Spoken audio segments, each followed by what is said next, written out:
Deer students, good evening. আশা করি ভালো আছো সবাই। আমি Golakchandra Sarkar, associate professor of chemistry, Rajuk Uttara model college. আমি আজকে 9-10-এর বইয়ের সেকেন্ড চ্যাপ্টারের স্টেটস অফ ম্যাটার এটার ফোর্থ লেকচারটা দিচ্ছি। এর আগে 3টা লেকচার ভিডিও করে আমি আপলোড দিয়েছি। আশা করি ওগুলো তোমরা দেখেছো। যারা দেখেছো তারা ভালো করেছো, আর যারা দেখোনি এখনও ওগুলো দেখে নিও, তাহলে ফোর্থ লেকচারটা বুঝতে তোমাদের সুবিধা হবে। আমার আজকের আলোচনার বিষয় হচ্ছে heating curve and cooling curve. Heating curve আর কুলিং কার্ভ বিষয়গুলো আসলে কি? একটা সাবস্ট্যান্সকে যখন হিট দেওয়া হয় তখন টাইমের সাথে সাথে ওর ফিজিক্যাল চেঞ্জের বিষয়টা আসে। তার মানে আমরা যদি টাইমের সাথে ফিজিক্যাল চেঞ্জকে নোট করি তাহলে এক ধরনের কার্ভ পাবো, সেটাকে আমরা হিটিং কার্ভ বলি। আর যদি একটা হট গ্যাসকে কুলিং করি এবং কুলিংয়ের টাইমের সাথে তার ফিজিক্যাল চেঞ্জের বিষয়টাকে নোট করি তাহলে আরেকটা কার্ভ পাবো, সেটাকে আমরা কুলিং কার্ভ বলি। আজকে আমরা প্রথমে তোমাদের বইয়ে যে হিটিং কার্ভ এবং কুলিং কার্ভ দেওয়া আছে ওটা নিয়ে আলোচনা করব। তারপরে আমি আরও 2টা কার্ভ নিয়ে আলোচনা করে দিব, তোমাদের আইডিয়া যাতে ক্লিয়ার হয়। তো তোমাদের বইতে আইস, যেটা আইসের হিটিং কার্ভ এবং কুলিং কার্ভ আলোচনা করা আছে। দেখো এখানে আইস একটা সলিড সাবস্টেন্স, এটা আমরা জানি, এবং তার মেল্টিং পয়েন্ট এবং বয়েলিং পয়েন্ট দুইটাই সবার মুখস্থ। আইসের মেল্টিং পয়েন্ট 0 ডিগ্রি সেন্টিগ্রেড এবং বয়েলিং পয়েন্ট 100 ডিগ্রি সেন্টিগ্রেড ওয়াটারের, এটা আমরা জানি। এখন এখানে দেখো আমরা শুরুতে একটা বরফের টুকরা নিলাম। সেই বরফের টুকরাটা ধরো -20 বা -30 ডিগ্রি সেন্টিগ্রেডে আছে, মাইনাস টেম্পারেচারে আছে। এখন এটাকে নর্মাল টেম্পারেচারে আনলে আস্তে আস্তে টেম্পারেচারটা বাড়তে থাকবে। বাড়তে বাড়তে যখন এটা টেম্পারেচারটা বাড়তে বাড়তে যখন 0 ডিগ্রি সেন্টিগ্রেডে আসবে, দেখো এই জায়গায়, এই যে স্টার্টিং থেকে এ পয়েন্ট পর্যন্ত 0 ডিগ্রি সেন্টিগ্রেড পয়েন্ট পর্যন্ত, এইখানে কিন্তু গ্র্যাজুয়ালি যে আইসের টুকরাটা ওইটার টেম্পারেচারটা গ্র্যাজুয়ালি ইনক্রিজ করতে থাকবে। 0 ডিগ্রি সেন্টিগ্রেডে যখন পৌঁছে যাবে, দ্যাট ইজ এ পয়েন্ট, যখন এখানে এসে কি হবে, এই যে আইসটা ইট উইল স্টার্ট মেল্টিং, বরফের টুকরাটা গলতে শুরু করবে এবং সময় পার হবে, বরফের টুকরাটা গলতে থাকবে, কিন্তু টেম্পারেচার ইনক্রিজ করবে না। তুমি হিট দিয়ে যাচ্ছ কিন্তু টেম্পারেচার ইনক্রিজ করবে না। এটা কেন করবে না? কারণ ফিজিক্যাল চেঞ্জ হওয়ার সময় টেম্পারেচার তুমি বাড়াইতে পারবে না। যতক্ষণ পর্যন্ত না সমস্ত আইস মেল্টিং হয়ে লিকুইডে ওয়াটারে কনভার্ট হবে ততক্ষণ পর্যন্ত টেম্পারেচার বাড়বে না। এই জন্য along the line A B melting of ice will continue. এতে মেল্টিং অফ আইস শুরু হবে, এ থেকে বি পর্যন্ত এটা কন্টিনিউ করবে এবং এই অবস্থায় টেম্পারেচার বাড়বেও না কমবেও না। এই জন্য এই অংশে আমরা একটা হরিজন্টাল লাইন পাবো। তাহলে প্রথমে আমরা শুরু থেকে উপরের দিকে যাচ্ছি, টেম্পারেচার বাড়ছে, টাইমও পাস হচ্ছে, এই জন্য লাইনটা নিচ থেকে উপরে উঠলো এ পর্যন্ত। এতে গিয়ে আইস মেল্টিং শুরু করলো, কারণ এ মানে হচ্ছে 0 ডিগ্রি সেন্টিগ্রেড। ওখানে আইসের যে মেল্টিং পয়েন্ট সেখানে পৌঁছে গেছে, এই জন্য মেল্টিং শুরু হইলো। মেল্টিং শুরু হওয়ার পর আর টেম্পারেচার বাড়বে না যতক্ষণ পর্যন্ত সমস্ত আইস ওয়াটারে কনভার্ট না হবে। এই টাইমটা হচ্ছে এবি। এই এবি লাইন বরাবর যে সময়টা, এই সময়টায় আইসটা গলতে থাকবে বা মেল্টিং হতে থাকবে। বি পয়েন্টে গেল মানে হচ্ছে যে সমস্ত আইস মেল্টিং হয়ে গেছে। এবার এই যে মেল্টিং হয়ে গেল, লিকুইড ওয়াটারে কনভার্ট হয়ে গেল, এই লিকুইড ওয়াটারের এবার টেম্পারেচার বাড়তে থাকবে। টেম্পারেচার বাড়তে থাকবে, এই যে লাইনটা এখন উপর দিকে উঠছে, সময় যাচ্ছে টেম্পারেচার বাড়ছে, সময় যাচ্ছে এবং টেম্পারেচার বাড়ছে। যখন টেম্পারেচার 100 ডিগ্রি সেন্টিগ্রেডে পৌঁছে গেল, তার মানে বয়লিং পয়েন্টে পৌঁছে গেল, ওয়াটারের বয়লিং পয়েন্টে, সি পয়েন্টে যখন পৌঁছে গেল, তখন আবার এটা আরেকটা ফিজিক্যাল চেঞ্জ শুরু হবে। সেটা হচ্ছে সি পয়েন্টে গিয়ে water will start boiling. Water boiling হতে শুরু করবে। যেই না ফিজিক্যাল চেঞ্জ হওয়া শুরু করবে, ফিজিক্যাল স্টেটটা চেঞ্জ হতে থাকবে, তখন এই টেম্পারেচার আর বাড়বেও না কমবেও না। ফলে কি হবে, আমরা আরেকটা হরিজন্টাল লাইন পাবো। সেই লাইনটা হচ্ছে সিডি। এই সি থেকে ডি পর্যন্ত বয়লিং প্রসেসটা চলতে থাকবে এবং টেম্পারেচারের কোনো চেঞ্জ হবে না। এই জন্যই আমরা সি থেকে ডি পর্যন্ত একটা হরিজন্টাল লাইন পাবো। এখন ডিতে যাওয়া মানে সমস্ত লিকুইড ওয়াটার আমার ভেপার হয়ে গেছে। এরপর থেকে যতই আমরা হিট দিতে থাকবো ভেপারের টেম্পারেচারটা বাড়তে থাকবে। এইভাবে দেখো আমরা একটা কার্ভ পাইলাম, হিটিং কার্ভ, কারণ হিট দিয়ে আমরা ফিজিক্যাল স্টেটের যে চেঞ্জ সেটাকে রেকর্ড করেছি উইথ টেম্পারেচার। তাহলে এইখান থেকে এখানে প্রথমে উঠলো, তারপর হরিজন্টাল আবার বাড়ছে, তারপর আবার হরিজন্টাল আবার বাড়ছে। এটা মেনশনেবল যে সলিডের হিটিং কার্ভে প্রথম যে হরিজন্টাল লাইনটা ওই টেম্পারেচারটা সবসময় মেল্টিং পয়েন্ট ইন্ডিকেট করবে, আর সেকেন্ড যে হরিজন্টাল লাইনটা এই হরিজন্টাল লাইনটা সবসময় বয়লিং পয়েন্ট ইন্ডিকেট করবে। তার মানে একটা আননোন সাবস্টেন্সের যদি আমরা হিটিং কার্ভ ড্র করি, ওই দুইটা প্যারালেল লাইন থেকে আমরা ওই সাবস্টেন্সের মেল্টিং পয়েন্ট এবং বয়েলিং পয়েন্টটাও বের করে ফেলতে পারবো। আমার এই বাম পাশে এই হিটিং কার্ভটার ডিটেল ডিসক্রিপশন দেওয়া আছে, এটা বইতে অত ক্লিয়ার করে নাই, এখান থেকে পড়ে নিবা, তাহলে তোমাদের এটা বুঝতে, ছবিটা তোমাদের বইয়েরই ছবি, এটা বুঝতে সুবিধা হবে ডিসক্রিপশনটা যদি এখান থেকে পড়ো। তো এটা হচ্ছে আইসের হিটিং কার্ভ। এখন আমরা উল্টা কাজটা করব। উল্টা কাজটা মানে একটা হট ভেপার নিব, হট ভেপার নিয়ে সেটাকে কুলিং করতে থাকব। হট ভেপার নিয়ে আমরা যদি এটাকে কুলিং করতে থাকি, তার মানে টেম্পারেচার আস্তে আস্তে কমাইতে থাকি, তাহলে ফিজিক্যাল স্টেটগুলোর কিভাবে চেঞ্জ হবে, কী ধরনের কার্ভ পাওয়া যাবে সেইটা আমরা এখন দেখব। দেখো এখানে শুরুতে এইখান থেকে আমরা শুরু করেছি যেখানে টেম্পারেচার 100 ডিগ্রি সেন্টিগ্রেডের উপরে। এখানে বইয়ের এই স্কেলিংয়ের লেখাগুলো খুবই ছোট ছোট। এটা হচ্ছে 0 ডিগ্রি সেন্টিগ্রেড, এরপরে এটা 20, 40, 60, 80, এই জায়গাটা হচ্ছে 100, এটা 120, এটা 140। তো 140 ডিগ্রি সেন্টিগ্রেডে আসে মানে হট ভেপার এখানে আসে। আস্তে আস্তে আমরা এই টেম্পারেচারটা ডিক্রিজ করছি।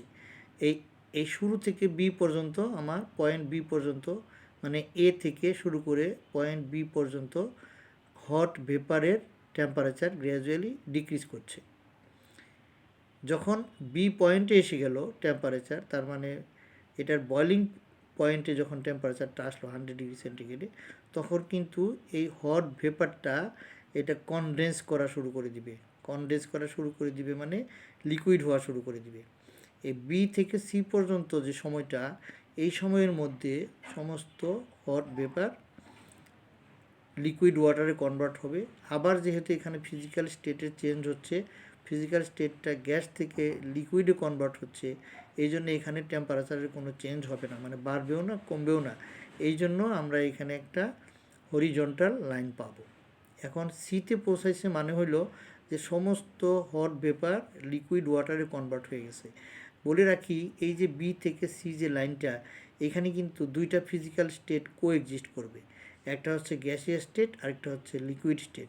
লিকুইড স্টেট এবং gaseous state of water will coexist here, একই সাথে এক্সিস্ট করবে। সিতে এসে যখন সমস্ত হট গ্যাস লিকুইড হয়ে গেল, এইবার লিকুইড ওয়াটারের টেম্পারেচারটা গ্র্যাজুয়ালি ডিক্রিজ করবে, আমরা যেহেতু কুলিং করছি। এই যে এখানে গ্র্যাজুয়ালি এটা ডিক্রিজ করছে, টেম্পারেচার কমতে কমতে ডিক্রিজ করতে করতে এখানে এসে 0 ডিগ্রি সেন্টিগ্রেডে পৌঁছে গেল। যখন এটা 0 ডিগ্রি সেন্টিগ্রেডে পৌঁছে গেল, তখন এটা সমস্ত ওয়াটার, লিকুইড ওয়াটার, সলিড, এই সমস্ত যে লিকুইড ওয়াটারটা আছে, এই লিকুইড ওয়াটারের টেম্পারেচার 0 ডিগ্রি সেন্টিগ্রেডে পৌঁছে যাওয়ার কারণে এই ডি পয়েন্টে কিন্তু সলিডিফিকেশন শুরু হবে বা ফ্রিজিং শুরু হবে। তার মানে এখানে সে পানি বরফে পরিণত হওয়া, আইসে কনভার্ট হওয়া শুরু করবে, এবং ডি থেকে ই পর্যন্ত এই সলিডিফিকেশনটা কন্টিনিউ করবে। ডি থেকে ই পর্যন্ত সলিডিফিকেশনটা কন্টিনিউ করবে, এবং এইখানেও আবার দুইটা ফিজিক্যাল স্টেটের চেঞ্জ আসবে। এই সলিডে কনভার্ট হয়ে যাচ্ছে আমার লিকুইড, লিকুইড সলিডে কনভার্ট হয়ে যাচ্ছে, তার মানে ফিজিক্যাল স্টেট চেঞ্জ হচ্ছে। ফিজিক্যাল স্টেট চেঞ্জ হওয়ার কারণে এখানেও কোনো টেম্পারেচার বাড়বেও না কমবেও না, এই জন্য আমরা এখানে আরেকটা হরিজন্টাল লাইন পাচ্ছি। তাহলে এখানে এই যে ডি থেকে ই পর্যন্ত, এই পর্যন্ত কি ঘটে, solidification of liquid water continuous. এখানে লিকুইড ওয়াটার ডি থেকে শুরু করে ই পর্যন্ত সলিড আইসে কনভার্ট হতে থাকে। যখন ইতে আসলো মানে সমস্ত লিকুইড ওয়াটার আইসে কনভার্ট হয়ে গেছে। এইবার আরও টেম্পারেচার কমাইলে এই আইসের টেম্পারেচার কিন্তু গ্র্যাজুয়ালি কমতে থাকবে। এই হলো আইসের হিটিং কার্ভ এবং কুলিং কার্ভ, দুটোই আমরা পড়লাম।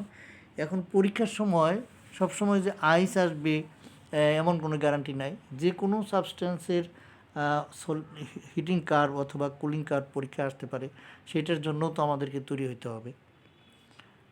এখন হিটিং কার্ভ এবং কুলিং কার্ভ যদি আইসেরটা পরীক্ষা আসে, তাহলে মেল্টিং পয়েন্ট এবং বয়লিং পয়েন্ট মেনশন করা থাকে না বা থাকবে না। কারণ হলো আইসের মেল্টিং পয়েন্ট 0°C, ওয়াটারের বয়লিং পয়েন্ট 100°C, এটা সবারই জানা, মুখস্থ। কিন্তু যদি অন্য কোনো সাবস্টেন্স আসে, তাহলে সেক্ষেত্রে দেখবা ওখানে সেই সাবস্টেন্সের মেল্টিং পয়েন্ট এবং বয়লিং পয়েন্ট এই দুইটাই মেনশন করা আছে। তো আমি এখানে তোমাদের আইডিয়া ক্লিয়ার হওয়ার জন্য একটা সাবস্টেন্সের হিটিং কার্ভ এবং কুলিং কার্ভ ডিসকাস করব, যার মেল্টিং পয়েন্ট হচ্ছে -20°C এবং বয়লিং পয়েন্ট হচ্ছে 60°C, +60°C। এরকম একটা সলিড সাবস্টেন্স। ধরো পরীক্ষায় আসলো যে draw and describe the heating curve of a substance having melting point -20°C and boiling point 60°C। সেরকম একটা সাবস্টেন্সের যদি হিটিং কার্ভ আমাকে আঁকতে হয়, তাহলে আমি কি করব, আমি স্কেল দিয়ে সুন্দর করে এক্স অ্যাক্সিস এবং ওয়াই অ্যাক্সিস আঁকবো। ওয়াই অ্যাক্সিস বরাবর আমি লিখে দেবো টাইম ইন মিনিট। বইতে মিনিট কথাটা লেখা নাই, যে কোনো প্যারামিটার লিখলে একটা ইউনিট সেখানে লিখতে হয়, এই জন্য তোমরা ব্র্যাকেটে মিনিট কথাটা লিখে দিবা। ও এক্স অ্যাক্সিসে লিখবা টাইম ইন মিনিট, আর ওয়াই অ্যাক্সিসে যথারীতি টেম্পারেচার ইন ডিগ্রি সেন্টিগ্রেড, এটা বইতেও লেখা আছে। এখন এইখানে খেয়াল রাখতে হবে, আমি এখানে যে টেম্পারেচারের স্কেলটা দিব, এমনভাবে স্কেলটা দিব যেন মেল্টিং পয়েন্টের কিছু নিচ পর্যন্ত আমার স্কেলটা থাকে এবং বয়লিং পয়েন্টের কিছু উপর পর্যন্ত স্কেলটা থাকে। নইলে কিন্তু তুমি কার্ভটা সঠিকভাবে আঁকতে পারবে না। অনেক স্টুডেন্ট এখানে ভুল করে এবং আটকে যায়। খেয়াল করো, আমার মেল্টিং পয়েন্ট হচ্ছে -20°C এবং বয়লিং পয়েন্ট হচ্ছে 60°C। আমি স্কেলটা নিয়েছি কত পর্যন্ত? -40 পর্যন্ত। মিনিমাম নিয়েছি -40, ম্যাক্সিমাম নিয়েছি 80°, মানে 60°C চাইতে আরও 20° বেশি নিয়েছি। আবার এখানে -20°, যেটা কিনা মেল্টিং পয়েন্ট, তার চাইতে 20° কম নিয়েছি। তাহলে মেল্টিং পয়েন্টের 20°C কম পর্যন্ত আমি নিয়েছি। তুমি এখানে 20, 30, 40° কমও নিতে পারো। আবার বয়লিং পয়েন্টের কিছু বেশি বলতে আমি 80°C পর্যন্ত নিয়েছি। তুমি 100 পর্যন্ত নিতে পারো, 90 পর্যন্ত নিতে পারো। মধ্য কথা হচ্ছে যে তোমাকে মেল্টিং পয়েন্টের বেশ কিছু নিচ থেকে স্টার্ট করতে হবে এবং বয়লিং পয়েন্টের বেশ কিছু উপর পর্যন্ত এটা কন্টিনিউ করতে হবে, নইলে তুমি এই কার্ভটা ড্র করতে পারবে না।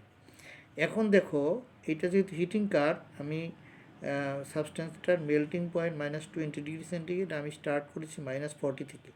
-40°C নিশ্চয়ই সাবস্টেন্সটা সলিড ফর্মে আছে, যেহেতু তার মেল্টিং পয়েন্ট হচ্ছে -20°C। এখন আমি হিট দিতে শুরু করলাম, টাইম পাস করতে থাকলো এবং টেম্পারেচারও বাড়তে শুরু করলো। টেম্পারেচার বাড়তে বাড়তে যখন -20°C চলে গেল, তখন এটা কিন্তু মেল্টিং পয়েন্টে চলে গেছে। মেল্টিং পয়েন্টে চলে যাওয়ার পরে এই সলিড কিন্তু মেল্টিং করতে স্টার্ট করলো। মেল্টিং করলে এটা কী হবে? মেল্টিং করলে স্বাভাবিকভাবে এটা লিকুইডে কনভার্ট হবে। তাহলে এখানে ফিজিক্যাল স্টেটের চেঞ্জ হচ্ছে, সলিড ফর্ম থেকে লিকুইড ফর্মে চেঞ্জ হচ্ছে। যেহেতু এটা একটা ফিজিক্যাল স্টেটের চেঞ্জ হচ্ছে, এই জন্য এখানে টেম্পারেচার বাড়বেও না কমবেও না, কিন্তু টাইম পাস হতে থাকবে। এই জন্য আমরা এখানে প্যারালেল টু এক্স অ্যাক্সিস একটা লাইন পাবো, সেই লাইনটা হচ্ছে বিসি। তাহলে বি পয়েন্টে গিয়ে আমার মেল্টিং পয়েন্টে পৌঁছে যাওয়ার কারণে সাবস্টেন্সটা মেল্টিং শুরু করবে এবং সি পয়েন্ট পর্যন্ত এই মেল্টিং চলতে থাকবে। সি পয়েন্টে পৌঁছে যাওয়া মানে হচ্ছে যে সমস্ত সলিডিফিকেশনটা কমপ্লিট হয়ে গেছে। সমস্ত মানে এই যে সলিডটা মেল্টিং হয়ে এখানে এসে শেষ হয়ে গেছে। তার মানে মেল্টিং প্রসেসটা এখানে কমপ্লিট হয়ে গেল সিতে এসে। মেল্টিংটা কমপ্লিট হওয়ার পর সি থেকে ডি পর্যন্ত এই যে লিকুইডটা, মেল্টিং কমপ্লিট হওয়া মানে সমস্তটাই লিকুইডে কনভার্ট হয়ে গেছে। এখন সি থেকে ডি পর্যন্ত লিকুইডের টেম্পারেচার বাড়বে এবং আমরা টাইমও পাস করবে। এই জন্য আমরা এরকম একটা লাইন উপরের দিকে পাবো। এখন এইখানে এরকম টেম্পারেচার বাড়তে বাড়তে 60 ডিগ্রি সেন্টিগ্রেডে যখন পৌঁছে যাবে, দ্যাট বয়লিং পয়েন্টে যখন পৌঁছে যাবে, তখন কিন্তু এখানে এসে আবার ফিজিক্যাল স্টেট চেঞ্জ হবে। কী থেকে কিসে চেঞ্জ হবে? এটা লিকুইড থেকে গ্যাসে চেঞ্জ হতে থাকবে, লিকুইড থেকে ভেপারে চেঞ্জ হতে থাকবে। তাহলে লিকুইড ফর্ম থেকে গ্যাসে কনভার্ট হওয়া শুরু হবে ডি পয়েন্টে, এবং ডি থেকে ই যে লাইনটা, এই লাইন বরাবর যে সময়টা, along this time the liquid will continue vaporising, লিকুইডটা ভেপার হইতে থাকবে। ই পয়েন্টে গিয়ে আমার ভেপারাইজেশন কমপ্লিট এবং এটা ভেপার হয়ে যাবে, এবং ই থেকে এ পর্যন্ত তুমি যতই কন্টিনিউ করবা এই গ্যাসের টেম্পারেচারটা, ভেপারের টেম্পারেচারটা গ্র্যাজুয়ালি বাড়তে থাকবে। তাহলে এইভাবে আমরা কিন্তু এই হিটিং কার্ভটা পেয়ে গেলাম। এখানে আবার বলে রাখি যে প্রথম যে হরিজন্টাল লাইনটা, এই লাইনটা যে কোনো সলিডের মেল্টিং পয়েন্ট ইন্ডিকেট করবে। এই যে পিছন দিকে আমি ব্রোকেন লাইন দিয়ে এক্সট্রাপোলেট করে দেখিয়ে দিয়েছি, this is the melting point 20 degree centigrade. Second horizontal লাইনটা হইতে হবে বয়লিং পয়েন্ট বরাবর, এই জায়গাটা পিছন দিকে এক্সট্রাপোলেট করে দেখাই দিবা 60 ডিগ্রি সেন্টিগ্রেড। এখন পরীক্ষায় -20 জায়গায় যদি -40 আসে তাহলেও সমস্যা নাই, তখন তুমি মিনিমাম ভ্যালুটা -60 বা 70 নিয়ে নিবা। আবার বয়লিং পয়েন্ট যদি 120 ডিগ্রি আসে, তুমি ম্যাক্সিমাম পয়েন্টটা 150 ডিগ্রি সেন্টিগ্রেড নিয়ে নিবা, যাতে ওই রেঞ্জের মধ্যে তুমি স্মুথলি এই কার্ভটা ড্র করতে পারো। আশা করি বুঝতে পেরেছ। এখন এই একই সাবস্ট্যান্সের আবার কুলিং কার্ভ আমি এখানে করে দেখিয়েছি। দেখো এইটার ওই যে যার melting point 20 degree centigrade, boiling point যথারীতি 60 ডিগ্রি সেন্টিগ্রেড, এটা শুরুটা আমরা যেহেতু কুলিং কার্ভ করব, তাহলে হট গ্যাস থেকে, হট ভেপার থেকে শুরু হবে। হট ভেপারের টেম্পারেচার আমি ধরে নিলাম যে 80 ডিগ্রি 80 ডিগ্রি সেন্টিগ্রেডের একটু বেশি। এখান থেকে আস্তে আস্তে কুলিং হচ্ছে, কুলিং হইতে যখন এটা বয়লিং পয়েন্টে চলে আসলো, তখন এটা লিকুইড হওয়া শুরু করে দিল, বি পয়েন্টে এসে লিকুইড হওয়া শুরু করে দিল। এ বি লাইন বরাবর গ্যাসের বা ভেপারের টেম্পারেচার কমতে কমতে যখন বিতে আসলো, দ্যাট ইজ বয়লিং পয়েন্টে আসলো, তখন এইটা লিকুইডে কনডেন্স করা শুরু করে দিবে। এবং বি থেকে সি পর্যন্ত যতক্ষণ পর্যন্ত সমস্ত গ্যাস লিকুইডে কনভার্ট না হবে, ততক্ষণ পর্যন্ত টেম্পারেচার বাড়বেও না, কমবেও না। এই জন্য আমরা এখানে একটা হরিজন্টাল লাইন পাবো। এখন এই সিতে আসা মানে হচ্ছে সমস্ত গ্যাস লিকুইডে কনভার্ট হয়ে গেছে, এবং সিতে আসার পরে এই যে লিকুইডটা, এই লিকুইডের টেম্পারেচার আস্তে আস্তে কমবে, যেহেতু আমরা কুলিং করছি। লিকুইডের টেম্পারেচার আস্তে আস্তে কমতে ডি পয়েন্টে এসে লিকুইডটা তার মেল্টিং পয়েন্টে পৌঁছে যাবে। মেল্টিং পয়েন্টে পৌঁছে যাওয়া মানে হলো এটা ফ্রিজিং পয়েন্টও বটে। তো সেটা এই লিকুইডটা সলিড হওয়া শুরু হবে, সলিডিফিকেশন স্টার্ট করবে ডি পয়েন্টে এসে। ডি থেকে ই পর্যন্ত যে লাইনটা, এটা আমরা কীভাবে পেয়েছি? এখানে এসে ফিজিক্যাল স্টেটের চেঞ্জ হচ্ছে। কী চেঞ্জ হচ্ছে? লিকুইড থেকে সলিডে কনভার্ট হচ্ছে। যেহেতু লিকুইড থেকে সলিডে কনভার্ট হচ্ছে এবং একটা ফিজিক্যাল স্টেটের চেঞ্জ হচ্ছে, এই জন্যেই এখানে টেম্পারেচার বাড়বেও না, কমবেও না। এই অবস্থায় একটা হরিজন্টাল লাইন আমরা পাবো, এবং ইতে যাওয়া মানে হচ্ছে যে সমস্ত লিকুইড সলিডে কনভার্ট হয়ে গেছে। এখন এরপরে আমি যতই টেম্পারেচার কমাবো, ওই সলিডের টেম্পারেচারটা ই থেকে এফ লাইন, যতই আমি টেম্পারেচার কমাবো, ওই সলিডের টেম্পারেচারটা কমতে থাকবে। আমরা কুলিং করতে থাকবো, সলিডের টেম্পারেচারটা কমতে থাকবে। এইভাবে আমরা আরেকটা কার্ভ পেয়ে যাব। তাহলে হিটিং কার্ভটা শুরু হয় দেখো নিচ থেকে, এই নিচ থেকে শুরু হয়, এভাবে যায়। আর কুলিং কার্ভটা শুরু হয় উপর থেকে, ঠিক তার উল্টা, ঠিক তার অপোজিট। একই সাবস্ট্যান্সের, মজার ব্যাপার এটা যে একই সাবস্ট্যান্সের কিন্তু হিটিং কার্ভ আর কুলিং কার্ভ দেখতে একই রকম, কিন্তু উল্টো হবে, মানে একটা আরেকটার মিরর ইমেজ হবে। এইখানে দেখো আমি যে ফিগার 2টা স্লাইডে দেখিয়েছি, এখন এখানে একই স্লাইডে পাশাপাশি দেখাচ্ছি। তাকে দেখো, তুমি যদি এখানে একটা মিরর ইমেজ করো, মিরর কল্পনা করো যদি তুমি, তাহলে একটাকে, এই যেটা হচ্ছে হিটিং কার্ভ, এটা হচ্ছে কুলিং কার্ভ, একটাকে আরেকটা মিরর ইমেজ মনে হবে। একই সাবস্ট্যান্স যেহেতু, এই জন্য হিটিং আর কুলিং যেহেতু অপোজিট ঘটনা, এই জন্য হিটিং কার্ভ এবং কুলিং কার্ভের চেহারাটা একটা আরেকটার অপোজিট হবে। তাহলে আশা করি বুঝতে পেরেছ তোমরা, যারা এর আগের লেকচারগুলো দেখেছো তারা এটা ভালো করে দেখে নাও, আর যারা দেখোনি আগের লেকচারগুলো সেগুলো দেখে নিও। আর এই চ্যাপ্টারের লাস্ট ভিডিওটা আমি 2-1 দিনের মধ্যে আপলোড করে দিব, সেটাও দেখে নিও, তাহলে এই চ্যাপ্টারটা তোমাদের কমপ্লিট হয়ে যাবে। আর ভিডিওগুলো যদি ভালো লাগে তো অবশ্যই শেয়ার করে দিবা বন্ধুদেরকে। যদি বাংলা মিডিয়ামের কোনো বন্ধুবান্ধব থাকে তাদেরকেও শেয়ার করো, কারণ ফিগারগুলো বা টার্মগুলো ইংরেজিতে হলেও আমি তো বাংলা ইংরেজি মিলিয়ে বলছি, ওরাও বুঝতে পারবে। বন্ধুদের সাথে শেয়ার করো। আর তুমি যদি এটা চ্যানেলটা সাবস্ক্রাইব করে না থাকো, জিসিএস কেম এই চ্যানেলটা, তাহলে সাবস্ক্রাইব করে নিলে কী হবে, যে কোনো নোটিফিকেশন দিলে আপলোড দিলে তুমি নোটিফিকেশন পেয়ে যাবে। কাজেই ভিডিওটা শেয়ার করো এবং সাবস্ক্রাইব করে নিও। ততক্ষণ পর্যন্ত সবাই ভালো থেকো। Thank you.